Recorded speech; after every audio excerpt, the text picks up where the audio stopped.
যদি list of heading আসে, এখানে দেখেন এটা লিস্ট অফ হেডিং, এখানে টোটাল কোয়েশ্চেন আছে হচ্ছে 6টা, 1 to 6, বাট দুইটা মিসিং আছে, প্যারাগ্রাফ এ এবং সি, অর্থাৎ এই দুইটাতে আমাদের কোনো অ্যান্সার নাই, আমরা প্যারাগ্রাফ এ বাদ দিব এবং সি বাদ দিব। আজকে আমাদের মেইন ফোকাসটা থাকবে লিস্ট অফ হেডিংস, কিভাবে কম সময়ের মধ্যে লিস্ট অফ হেডিংস আপনি সলভ করবেন। আমরা এ বাদ দিলাম এবং সি বাদ দিলাম, এই দুইটার মধ্যে আমাদের কোনো কোয়েশ্চন নাই। তো এ সি পরে বাকি যেগুলো আছে, এই দুইটা পরে বাকিগুলো থেকে আমরা অ্যান্সার বের করব। এখানে টোটাল 11টা হেডিং আছে, সো 11টার হেডিংয়ের সাথে আমরা এখান থেকে 6টার সাথে 6টা নেব। সো শুরু হয়েছে বি দিয়ে, প্যারাগ্রাফ বি। তো আমরা প্রথমে প্যারাগ্রাফ বি পড়ব, তারপরে দেখব বি এর সাথে এখান থেকে কোনটা যায়। আমরা কি খুঁজতেছি? ওই বি প্যারাগ্রাফের একটা হেডলাইন খুঁজতেছি, অর্থাৎ প্যারাগ্রাফ বি কে যদি আমরা আলাদা করি, এই প্যারাগ্রাফ বি কে নির্দেশ করে এরকম একটা হেডলাইন, এমন একটা হেডলাইন দিব যেটা পড়লে এই প্যারাগ্রাফ বি কে নির্দেশ করবে। বোঝা গেছে?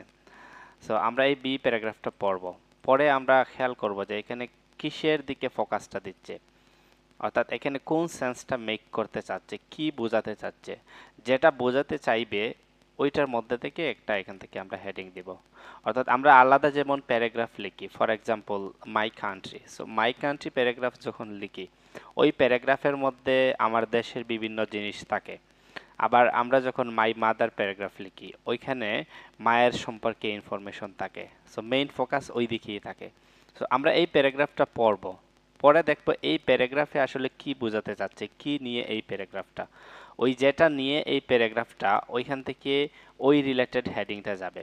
একটা জিনিস খেয়াল রাখবেন, অনেক ক্ষেত্রে হয় যে একটা ইনফরমেশনের সাথে এখানের একটা লাইন সরাসরি মিলে যায়, তাও এটা হেডিং হয় না, অনেক সময় হয় না, কারণ একটা ইনফরমেশন মিলে গেলেই হবে না, এখানে বুঝতে হবে প্যারাগ্রাফে আসলে কি বোঝাতে চাচ্ছে। সো প্যারাগ্রাফে যেটা বোঝাতে চাচ্ছে ওইটাই আমার হেডিং হবে, বুঝতে পারছেন? ওকে, এবার আমরা প্যারাগ্রাফ বিটা পড়ি। দেখেন এখানে কি লেখা আছে প্যারাগ্রাফ বিতে। আচ্ছা, আমরা একটু এগুলো আগে পড়ে নেই, যেহেতু এগুলো থেকেই আমরা খুঁজবো। Not identifying the correct priorities, অর্থাৎ প্রায়োরিটি তো বুঝতেছেন, মানে যেই জিনিসগুলোতে প্রায়োরিটি দেওয়া উচিত, অগ্রাধিকার দেওয়া উচিত, ওইগুলো শনাক্ত না করা, সেটা হচ্ছে 1 নম্বর হেডিং। 2 নম্বর হেডিংয়ে বলছে a solution for the long term, অর্থাৎ দীর্ঘমেয়াদী সমাধান। 3 নম্বর হেডিংয়ে বলছে the difficulty of changing your mind, অর্থাৎ আমাদের মন পরিবর্তন করার যে বাধা সেটা। Why looking back is unhelpful, looking back মানে হচ্ছে কোনো কিছু ঘটে গেছে আর সেটার জন্য আফসোস করা। সো এইখানে সেটাই বলতেছে যে এটা আনহেল্পফুল, মানে এটা কোনো সাহায্য করে না, আরো ক্ষতি করে। স্ট্রেংথেনিং ইনার রিসোর্সেস, অর্থাৎ অভ্যন্তরীণ উৎসগুলোকে শক্তিশালী করা। পরেরটা হচ্ছে আ successful approach to the study of decision making. Study বলতে রিডিংয়ে যে স্টাডি ওয়ার্ডটা পাবেন, এটা দিয়ে গবেষণা বোঝায়, মেইনলি পড়াশোনা বলতে গবেষণা বোঝায়। আচ্ছা, একটা সফল পদক্ষেপ কিসের? ওই ডিসিশন মেকিং এর গবেষণার, সেটার একটা সফলতা বোঝাচ্ছে।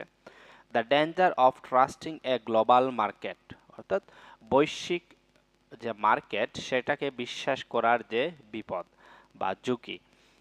Reluctance to go beyond familiar, reluctance মানে হচ্ছে অনিচ্ছা, অর্থাৎ ফ্যামিলিয়ার মানে পরিচিত, অর্থাৎ পরিচিতির বাইরে যাওয়ার যে অনিচ্ছা। অপশন 9-এ দেওয়া আছে the power of the first number, প্রথম সংখ্যার শক্তি।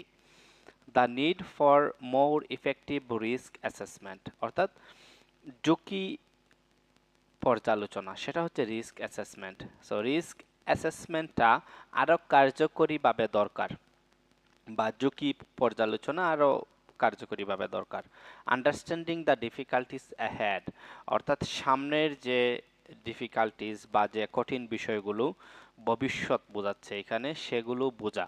ওকে, আমরা কিন্তু 6টার সাথে 6টা নিব, তার মধ্যে প্রথমটা হচ্ছে বি, বি এর সাথে আমরা এখানে কোনটা যায় সেটাই আমরা আইডেন্টিফাই করতেছি।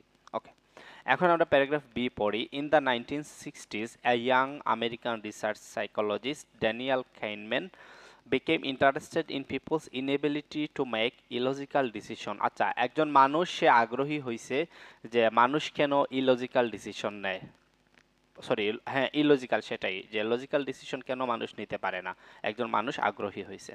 দ্যাট লঞ্চড হিম, এইটার কারণে সে চালু করেছিল অনেক career to show just how irrationally people behave in practice.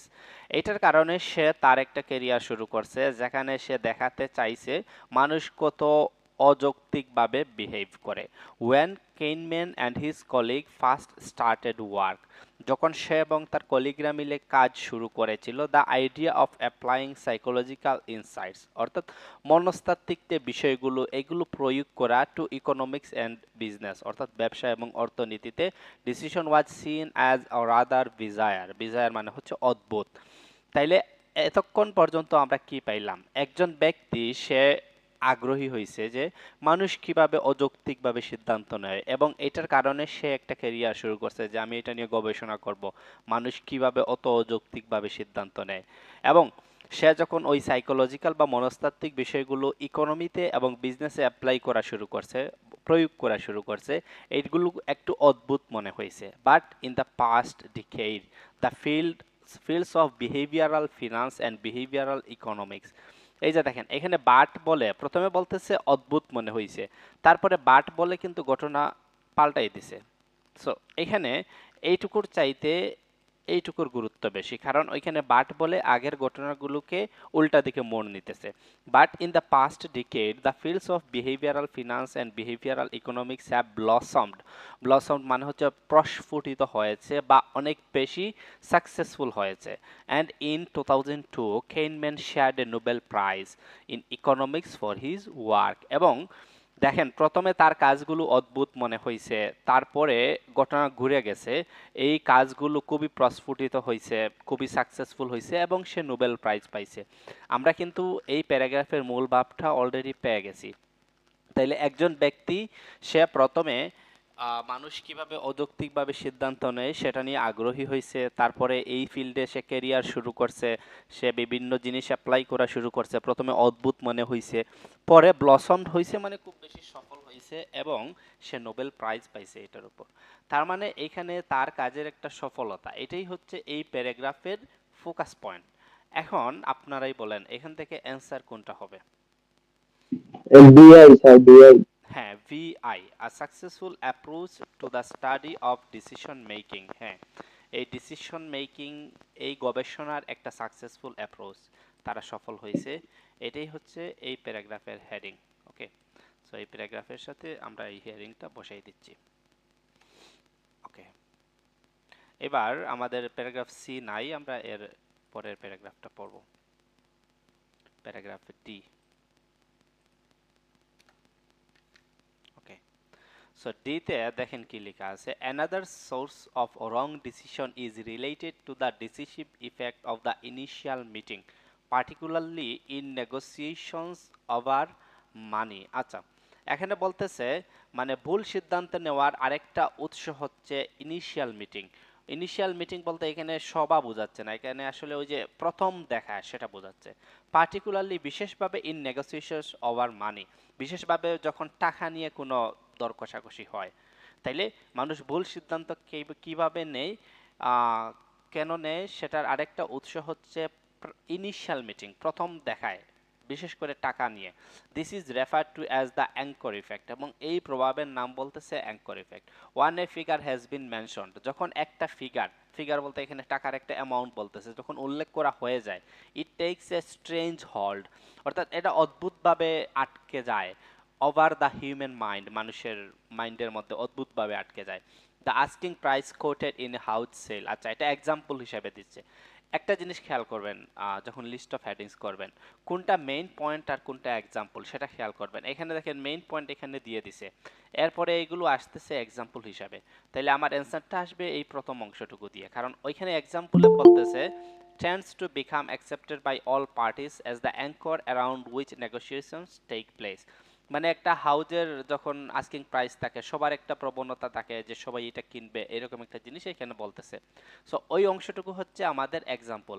তাহলে প্রথমে কি বলতেছে, অর্থাৎ যখন প্রথম দেখা হয়, প্রথম দেখা যে একটা একটা প্রভাব এটা মানুষের মাইন্ডের মধ্যে আটকে যায়, বিশেষ করে যখন টাকা পয়সা রিলেটেড বা ফিগার রিলেটেড অ্যামাউন্ট রিলেটেড কোনো কিছু হয়।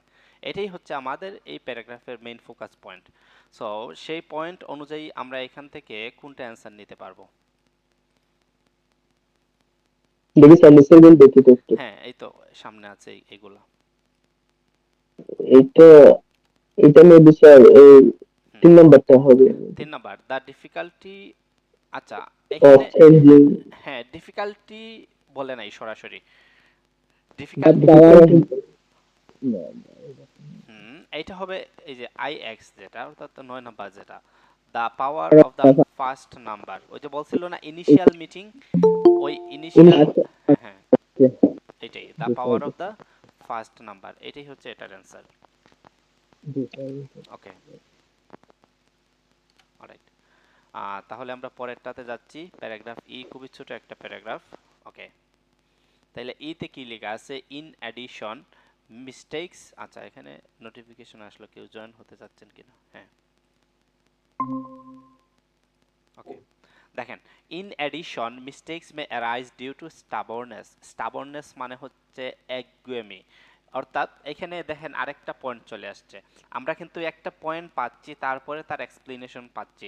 অনেক সময় রিডিং প্যাসেজে খেয়াল করবেন একটা পয়েন্ট থাকে, ওই পয়েন্ট ধরে ওই পয়েন্টের এক্সাম্পল থাকে, এক্সপ্লেনেশন থাকে। এখানের পয়েন্টটা হচ্ছে mistakes may arise due to stubbornness, অর্থাৎ একগুয়েমির কারণে ভুল হতে পারে। No one likes to abandon a cherished belief, অর্থাৎ কেউ তার যে বিশ্বাস সেটাকে বাতিল করতে চায় না, বাদ দিতে চায় না। And the earlier a decision has been taken, এবং প্রথমে যখন একটা সিদ্ধান্ত নিয়ে নেওয়া হয়, the harder it is to abandon it, এটা কি করা, বাদ দেওয়া খুবই কঠিন। তারপরে দেখেন ড্রাগ কোম্পানিজ মাস্ট ডিসাইড, এইটুকু হচ্ছে এক্সাম্পল। ওই একই সিকোয়েন্স ফলো করছে, আগের প্যারাগ্রাফে যেই সিকোয়েন্স এই প্যারাগ্রাফে একই সিকোয়েন্স। তাহলে এইটুকুর চাইতে আমার ইম্পর্টেন্ট হচ্ছে পয়েন্টটা, এটা হচ্ছে আমার পয়েন্ট, আর ওইটুকু হচ্ছে এক্সাম্পল। তাহলে আমার পয়েন্টে কি বলতেছে, যে কেউ একঘেয়েমির কথা বলতেছে, কেউ যখন একটা সিদ্ধান্ত নিয়ে নেয় সে এটা আর বাদ দিতে চাইবে না। ওই ড্রাগ কোম্পানির যে এক্সাম্পল, এখানে ওই জিনিসটাই বলা। দেখেন, drug companies must decide early to cancel a failing research project to avoid wasting মানি, অর্থাৎ টাকা যাতে নষ্ট না হয় সেজন্য তাদের যে প্রজেক্ট ফেল করছে ওটা তাদের ক্যান্সেল করতে হবে। But may find it difficult to admit, কিন্তু তারা এটা স্বীকার করে না, স্বীকার করা কঠিন। They have made a mistake, এই যে তারা ভুল করছে তারা এটা স্বীকার করবেই না। সো এখানে এক্সাম্পল, ওই আগের পয়েন্টের এক্সাম্পলটা এইদিকে নিয়ে আসতেছে। তাহলে এইটার অ্যান্সার কোনটা হবে? First not identify the correct priority. এটা নাকি অন্য কোনোটা? বি বি আই আই যেটা আছে। না, এটা এটা হচ্ছে এটা, দেখেন, the difficulty of changing your mind. এই যে একঘেয়েমি, মাইন্ড চেঞ্জ করতে চায় না, যে সিদ্ধান্ত নিছে ওইটাতেই বসে থাকতে চায়, এটা হচ্ছে এটা, যে একঘেয়েমির কারণে মাইন্ড চেঞ্জ করতে চায় না, এটা হচ্ছে 3 নাম্বার। ঠিক আছে, এগুলা দেখবেন অনেক সময় অনেকটা অ্যান্সার মনে হবে, আপনি যখন কয়েকটা প্র্যাকটিস করে ফেলবেন, একদিনে আপনি অনেকগুলো করেন তখন দেখবেন এই প্রবলেমটা থাকবে না। আর লিস্ট অফ হেডিংস যখন করবেন, একটা না এক সপ্তাহ খালি লিস্ট অফ হেডিংস করবেন। ওকে, আচ্ছা এবার হচ্ছে আমরা প্যারাগ্রাফ এফ করি। ওকে, এফে দেখেন কি লেখা আছে, people also tend to put a lot of emphasis on things they have seen and experienced themselves. এই যে দেখেন এখানে বলতেছে মানুষের আরেকটা, টেন্ড টু মানে হচ্ছে প্রবণতা, আরেকটা প্রবণতা আছে লট অফ এমফাসিস, এমফাসিস মানে জোর দেয়া, অন থিংস ওই জিনিসগুলোর উপরে, they have seen and experience themselves, যেগুলো তারা নিজে দেখছে এবং নিজের অভিজ্ঞতা হয়েছে ওইগুলোর উপর খুব বেশি জোর দেয় মানুষ। Which may not be the best guide to decision making, যেটা সিদ্ধান্ত নেয়ার ক্ষেত্রে উত্তম গাইড হতে পারে না। তাইলে এখানে কোন পয়েন্টটা আসতেছে, এই প্যারাগ্রাফের পয়েন্টটা হচ্ছে মানুষ তারা নিজে কি দেখছে, নিজে কি অভিজ্ঞতা নিচ্ছে এগুলোর উপর বেশি জোর দেয়, ফলে এখানে কি হয় না, ওই সঠিক ডিসিশনটা আসে না। ফর এক্সাম্পল দেখেন, এখানে আবার ফর এক্সাম্পল দিয়ে তারা এক্সাম্পলটা দিয়ে দিছে। আচ্ছা আমরা এক্সাম্পলটা একটু পড়ি। For example, somebody may buy an overvalued share because a relative has made thousands on it. এই যে কেউ একটা খুব বেশি দামে শেয়ার কিনে ফেলে, কারণ তার রিলেটিভ হচ্ছে ওইটা থেকে বেশি ইনকাম করে ফেলছে। আচ্ছা, মাইক্রোফোনটা মিউট করেন, তাইলে এক্সট্রা সাউন্ডটা আসবে না। বলার সময় আবার অন করবেন। ওকে, থ্যাংক ইউ। আচ্ছা, এখানে তাইলে এই প্যারাগ্রাফে কি বোঝাতে চাচ্ছে? মানুষ কি করে নিজে যা দেখছে, নিজে যা কিছুর অভিজ্ঞতা মানে অভিজ্ঞতা অর্জন করছে ওইটুকুর উপরে বেশি জোর দিয়ে দেয়। যেমন এখানে এক্সাম্পল হিসেবে বলতেছে যে একজনের রিলেটিভ একটা শেয়ারে বেশি ইনকাম করছে, সেও ওইটা বেশি দাম দিয়ে কিনে ফেললো only to get his fingers burn. আচ্ছা, তারপরে এখানে আবার আরো এক্সাম্পল আসতেছে, in finance too much emphasis on information close at hand helps to explain the tendency by most investors to invest only within the country they live in। এই যে এখানে আবার বলতেছে ফিনান্সের ক্ষেত্রে বা টাকার ক্ষেত্রে ইনভেস্টররা ওই ক্লোজ অ্যাট হ্যান্ড অর্থাৎ মানে হাতের পাশে থাকার কারণে বা নিজের নিকটে থাকার কারণে শুধুমাত্র দেশে ইনভেস্ট করে, even though they know the diversification is good for their portfolio. এবং এমনকি তারা জানে যে ডাইভার্সিফিকেশন বা বিচিত্রকরণ অনেক জায়গায় অন্যান্য দেশে ইনভেস্ট করা সেটা ভালো, তারা জানে, তাও হচ্ছে তারা হচ্ছে কি করে, তারা হাতের কাছে ইনভেস্ট করে। এখানে এক্সাম্পল দেওয়া আছে, a large majority of both Americans and Europeans invest far too heavily in the shares of their home countries, অর্থাৎ তাদের নিজের দেশে বেশি ইনভেস্ট করে। তাইলে এই প্যারাগ্রাফে কি বোঝাতে চাচ্ছে? বোঝাতে চাচ্ছে যে মানুষ কি করে নিজে যা কিছু অভিজ্ঞতা অর্জন করছে, নিজের হাতের কাছে যা কিছু আছে ওইগুলোতে বেশি জোর দেয়, এবং এটার কারণে অনেক সময় কি হয় না, কারেক্ট ডিসিশনটা আসে না, মানুষ ভুল করে ফেলে। ঠিক আছে, অর্থাৎ মানুষ ওই পরিচিতির মধ্যে থাকতে চায়। এখানে পরিচিতির একটা পয়েন্ট আছে, দেখেন যে 8 number point, reluctance to go beyond the familiar. অর্থাৎ রিলাক্টেন্স মানে কি বলছি, অনিচ্ছা, অর্থাৎ পরিচিতির বাইরে যাওয়ার যে অনিচ্ছা। সো সেটার এক্সাম্পল এখানে দেয়া আছে, এবং পয়েন্ট দিয়ে এটাই বোঝাতে চাচ্ছে, অর্থাৎ পরিচিতির বাইরে মানুষ যেতে চায় না, সেটার যে অনিচ্ছা। ঠিক আছে।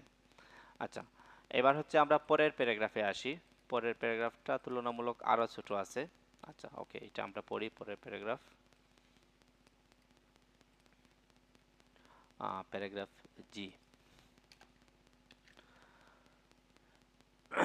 ওকে, এখানে দেখেন, more information is helpful in making any decision but says Kahneman. Okay, বেশি তথ্য সাহায্যকারী হয় কোনো সিদ্ধান্ত নিতে, কিন্তু কেইনম্যান এখানে কি বলতেছে, people spend proportionally too much time on small decision and not enough on big ones. এই যে দেখেন, মানুষ ছোট বিষয়গুলোর ক্ষেত্রে বেশি সময় নষ্ট করে, আর বড় বিষয়গুলোর ক্ষেত্রে যথেষ্ট সময় ব্যয় করে না। তাইলে এখানে কি বলতেছে আসলে? জাস্ট এই সেন্টেন্স দিয়ে কি মনে হচ্ছে অ্যান্সার কোনটা হবে? দেখেন তো এখানে জাস্ট কয়টা পয়েন্ট আছে? 7টা বি পয়েন্ট নাম্বার, আছে। কোনটা হবে? বি। না না না, এখানে কোনো সলিউশন আসে নাই, সমাধানের কথা বলে নাই, সমস্যার কথা বলতেছে, যে মানুষ ছোট বিষয়গুলোতে বেশি সময় দিয়ে দেয় আর বড় বিষয়গুলোতে কম সময় দিয়ে দেয়।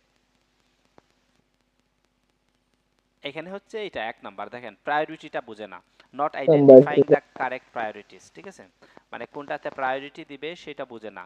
এই জিনিসটাই এখানে বোঝাতে চাচ্ছে যে ছোট বিষয়গুলোতে বেশি সময় দিয়ে দেয় আর বড় বিষয়গুলোতে কম সময় দিয়ে দেয়। এখানে পরে আবার এক্সপ্লেনেশন দেয়া আছে, they need to adjust the balance, তাদেরকে অ্যাডজাস্ট করতে হবে during the boom years. Boom years মানে হচ্ছে যখন প্রচুর বেশি বিজনেস হচ্ছে, সেটাকে বুম ইয়ার্স বলে। Some companies put as much effort into planning their office party as into considering strategic mergers। এই যে দেখেন, তারা কি করে, অফিস পার্টি নিয়ে বিজি থাকে যখন বুম ইয়ার্স, প্রচুর ব্যবসা বাণিজ্য করবে। এই জিনিসটাই এখানে বোঝাচ্ছে, অর্থাৎ প্রায়োরিটি কোনটা, কোনটাতে বেশি সময় দিতে হবে, সেই জিনিসটা আইডেন্টিফাই করতে পারে না, শনাক্ত করতে পারে না। আচ্ছা, ওকে, আমাদের লাস্ট ওয়ান এইচ, আইতে নাই, শুধু এইচে হচ্ছে আমাদের শেষেরটা। এখানে বলতেছে finally crying over spelled milk. আচ্ছা, এখানে একটা মজার জিনিস, এখানে একটা ফ্রেজ ইউজ করে ফেলছে।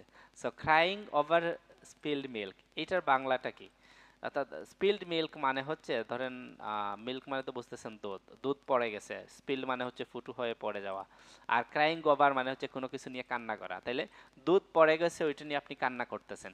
এখানে আসলে দুধ পড়া বোঝাচ্ছে না, বোঝাচ্ছে আপনি এমন কিছু করছেন যেটা ভুল হয়ে গেছে, ওইটা নিয়ে আপনি কান্না করতেছেন বা ওইটা নিয়ে আপনি আফসোস করতেছেন।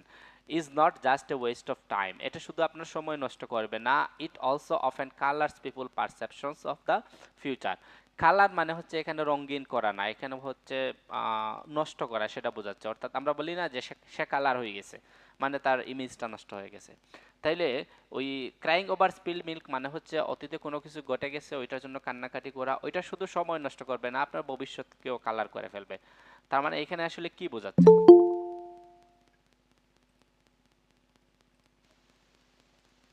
ডি হ্যাঁ 2 নম্বর নি স্যার। হ্যাঁ হ্যাঁ এটাই, the why looking back is unhelpful, অর্থাৎ পিছনে তাকাইলে কি সমস্যা হবে এইটাই, অর্থাৎ লুকিং লুকিং ব্যাক আনহেল্পফুল এইটাই। ঠিক আছে, আচ্ছা তাহলে আমাদের লিস্ট অফ হেডিং শেষ হইল। এখানে আরো কিছু কোয়েশ্চন আছে, ইয়ে দেওয়া আছে, এমসিকিউ দেওয়া আছে, আমরা এমসিকিউ গুলোও করি। এখানে দেখেন দেওয়া আছে people first found Kahneman's work peculiar since he dash. আচ্ছা, কেইনম্যানের কাজ মানুষ প্রথমে পিকুলার পাইছিল, পিকুলার মানে হচ্ছে অদ্ভুত। এটা একদম প্রথমে আমি পড়ছিলাম, এই জায়গায় ছিল কেইনম্যানের প্রথম কাজ, কাজটা তার এই জায়গায় শুরু হয়েছিল। সো আমি এটা এখানে এখানে নিয়ে আসি। দেখেন ওইখানে শুরুতে ছিল এই যে এখানে ছিল when Kahneman and his colleagues first start work, অর্থাৎ তার ওয়ার্কের বিষয়টা এই জায়গায় হয়েছিল। আর people first found Kahneman's work peculiar, অর্থাৎ তার কাজটাকে পিকুলার পাইছিল সিন্স হি, কারণ সে কি করেছিল। আচ্ছা, পিকুলার এই যে দেখেন এখানে বিজায়ার দেয়া আছে না, অদ্ভুত বলছিলাম, ওইটাই হচ্ছে পিকুলার। ঠিক আছে, ওই বিজায়ারটাই হচ্ছে পিকুলার, তার কাজটা অদ্ভুত পাইছিল। কেন অদ্ভুত পাইছিল এখানে আমরা তো পাইছি পরে।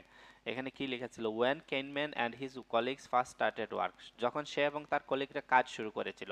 The idea of applying psychological insights to economics and business decision was seen as rather bizarre, অর্থাৎ ওই সাইকোলজিক্যাল বিষয়গুলোকে, মনস্তাত্ত্বিক বিষয়গুলোকে ইকোনমি এবং বিজনেসে অ্যাপ্লাই করা, ওই জিনিসটাই পিকুইলার অদ্ভুত ছিল। আর সে ওইটাই করেছিল, সে হচ্ছে সাইকোলজিকে আপনার বিজনেস এবং কিসে, বিজনেস এবং ইকোনমিতে অ্যাপ্লাই করছিল, ওই জিনিসটা অদ্ভুত ছিল।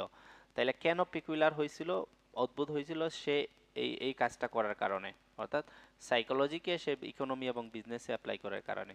তাইলে মানুষের কাছে তার কাজ কেন পিকুইলার বা অদ্ভুত মনে হয়েছিল, কারণ সে অ্যাপ্লাই করেছিল, since he applied psychology to finance and economics, কারণ সে সাইকোলজিকে ফিনান্স এবং ইকোনমিতে অ্যাপ্লাই করেছিল। ঠিক আছে, আচ্ছা সো এটার অ্যান্সার হবে ডি। এখানে সরাসরি ছিল, এটা লিস্ট অফ হেডিংসে যেহেতু পড়ে ফেলছিলাম এই জন্য সরাসরি নিয়ে আসছি। আচ্ছা, কোনো প্যারাগ্রাফের লিস্ট অফ হেডিং থাকলে ওইটা সবার আগে করবেন, বাকিগুলো হচ্ছে পরে করবেন। ওকে, এখানে দেখেন দ্য অথর সাইটস, সাইটস মানে হচ্ছে মেনশনস, উল্লেখ করে, হোম ওনার্স পার্সপেক্টিভ। দেখেন হোম ওনার্স মানে হচ্ছে বাড়ি মালিক বা ঘর বাড়ির মালিক যারা, তারা।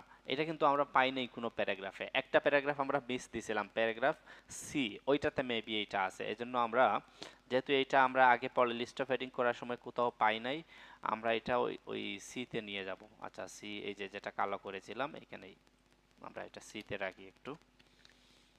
ওকে, এটাই ছিল প্যারাগ্রাফ সি। ওকে, তাইলে এখানে দেখেন কি লেখা আছে, the author sides home owners perspective, অর্থাৎ বাড়ি মালিকদের যে দৃষ্টিভঙ্গি সেটা লেখক এখানে উল্লেখ করেছে, on the value of their Holmes to demonstrate that. আচ্ছা, ডেমনস্ট্রেট মানে কি দেখাতে চাইছিল লেখক, তাহলে হোম ওনারদের কথা বলে সে এখানে কি বোঝাতে চাইছিল। ওকে, তাহলে হোম ওনার এখানে আছে কিনা আমরা একটু দেখি। One common cause of problem in decision making is over optimism. আচ্ছা, এখানে বলতেছে ওভার অপটিমিজম মানে হচ্ছে কোনো কিছু বেশি প্রত্যাশা করা বা বেশি আশাবাদী হওয়া। আমরা আগের প্যারাগ্রাফগুলোতে পাইছিলাম, আপনাদের মনে থাকার কথা, যে প্রথমে পয়েন্ট দেয় তারপরে এক্সাম্পল দেয়। এখানে এই পয়েন্টটা হচ্ছে ওভার অপটিমিজম, তারপরে দেখি আমরা হোম ওনার আছে কিনা। Ask most people about the future, they will see too much blue sky ahead. আচ্ছা, see too much blue sky ahead মানে হচ্ছে ওভার অপটিমিজম, অর্থাৎ সামনে বেশি নীল আকাশ দেখা, এটা দিয়ে বোঝাচ্ছে আসলে বেশি কোনো কিছু বেশি প্রত্যাশা করা, সেটাই। Even if past experience suggest otherwise, এমনকি অতীতের অভিজ্ঞতা অন্য কিছু বলে। Surveys have shown that people's forecast of the future stock market movements are far more optimistic. আচ্ছা, এই লাইনটা হচ্ছে স্টক স্টক মার্কেট নিয়ে। আমরা যদি তারপরের সেন্টেন্সটা পড়ি, স্টক মার্কেটের পরের sentence, same goes for their Hopes of over rising price for their Holmes or doing well in the games of chance. আচ্ছা, এই যে হোমের বিষয়টা এখানে আছে, same goes for their Hopes of ever rising price for their Holmes. এই যে ওই হোম নিয়ে তারা যে আশাটা করে, তাদের হোমের প্রাইসটা বাড়তেছে সেটা নিয়ে। এই পয়েন্টটা আসলে কি নিয়ে? ওভার অপটিমিজম নিয়ে। এই প্যারাগ্রাফের পয়েন্টটা শুরু হয়েছে ওভার অপটিমিজম নিয়ে। তাহলে হোম ওনার দিয়ে সে আসলে কি বোঝাতে চাচ্ছে? বোঝাতে চাচ্ছে যে হোম ওনার যারা, তারা প্রাইস নিয়ে বেশি প্রত্যাশা করে, যে প্রাইসটা বেশি বেড়ে যাবে, তারা ওভার অপটিমিজম করে। তাহলে হোম ওনার দিয়ে আমরা প্রত্যেকটা প্যারাগ্রাফে এইরকম সিকোয়েন্স পাইছিলাম যে শুরুতে পয়েন্টটা দেয়, তারপরে হচ্ছে পয়েন্টের এক্সাম্পল দেয়। তাহলে এই প্যারাগ্রাফের পয়েন্টটা হচ্ছে ওভার অপটিমিজম, তারপরে হচ্ছে তার এক্সাম্পল হিসাবে হোম ওনার নিয়ে আসছে, যে একই জিনিসটা হোম ওনারদের ক্ষেত্রেও হয়। তারা কি করে, ওই যে হোপস, তারা আশাবাদী কি নিয়ে? Ever rising price for their Holmes, অর্থাৎ তাদের যে বাড়ির যে প্রাইসটা বাড়তেছে সেটা নিয়ে তারা বেশি আশাবাদী হয়ে যায়। ওকে, এবার দেখেন এখানে ওভার অপটিমিজম নিয়ে কোনটা দেয়া আছে, অ্যান্সারটা কি হবে বলেন তো?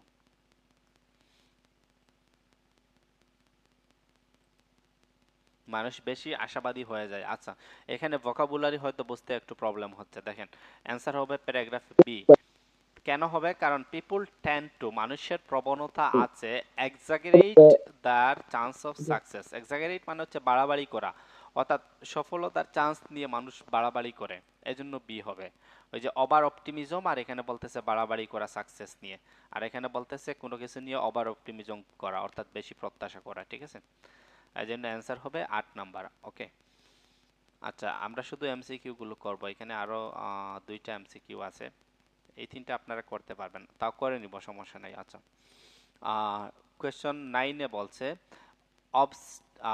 obstinate and inflexible may create complications when people, ওকে, তাইলে অবস্টিনেট মানে কি? অবস্টিনেট আমরা ওই যে পাইছিলাম, মনে আছে, স্টাবরনেস। স্টাবরনেস মানে কি বলছিলাম? একঘেয়েমি। ওই অবস্টিনেট মানে হচ্ছে একঘেয়েমি। তাইলে এটা আসলে একটু কঠিন করে ফেলছে।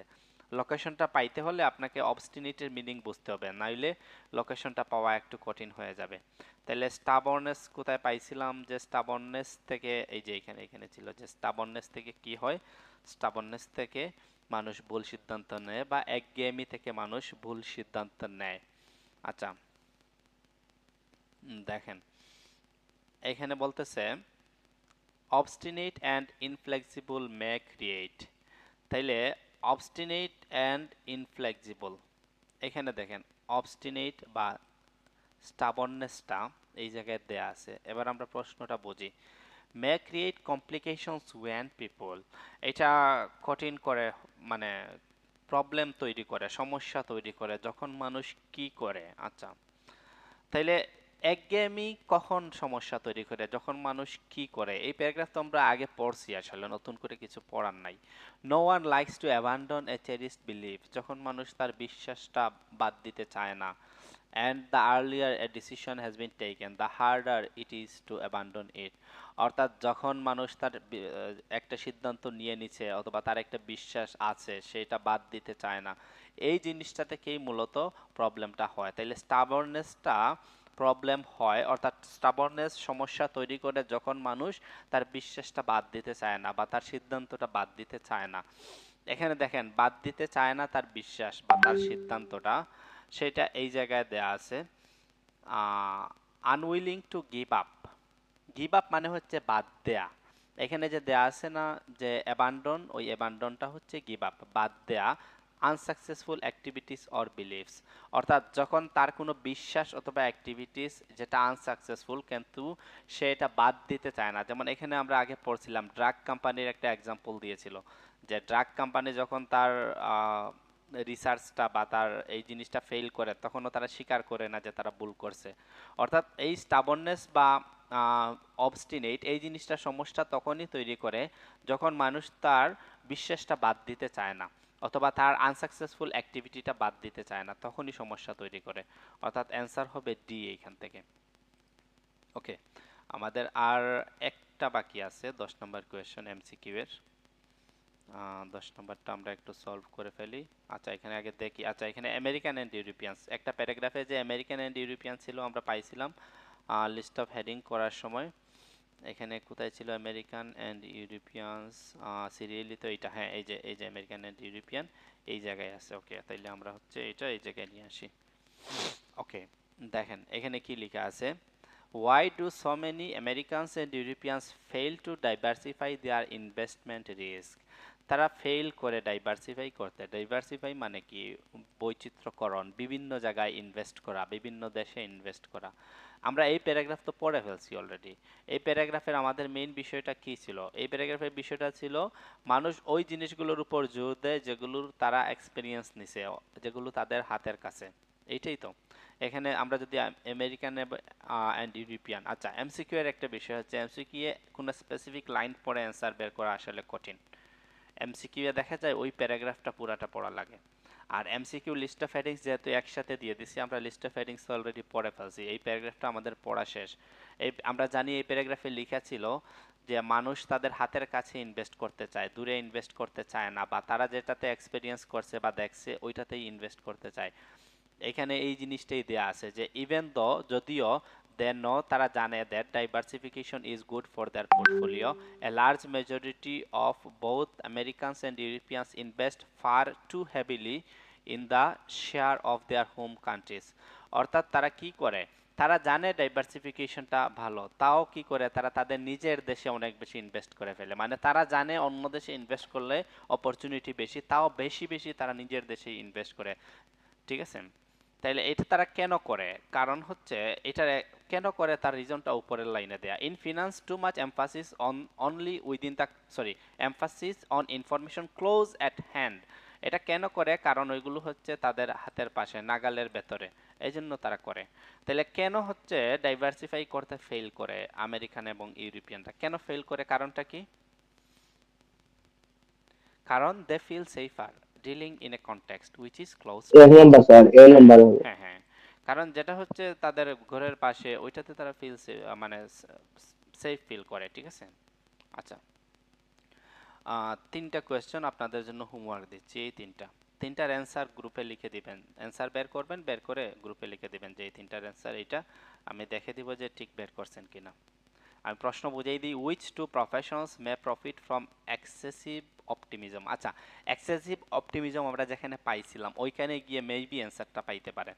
আচ্ছা, টু প্রফেশন, দুইটা প্রফেশনের নাম হবে অ্যান্সার, নো মোর দেন 3 ওয়ার্ডস। আচ্ছা, আমরা লিখতে পারবো দুইটা প্রফেশন।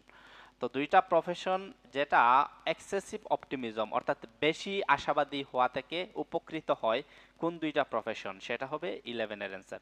12 এ হবে in which practical skill are most people over confident.